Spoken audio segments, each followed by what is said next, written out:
Hi guys, in this video I'll show you how to fix Binance not available in your region. Now if you're facing this issue, so I'll show you how you can fix this issue. Now step 1 is just go to the App Store or Play Store of your mobile phone. In iPhone you just need to do this setting. In Android I'll tell you another solution.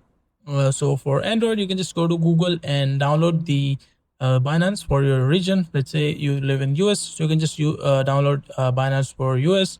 But if you want a global version, you can download that one and you will be able to fix the problem. But for the iPhone users, you can just simply go to the iCloud, or you can say App Store, click on your iCloud ID and wait until it loads. And once you see this interface, so from here you can just see this option called country and region. Just click on it. So it will basically show you the list of all the countries or regions that are available or listed.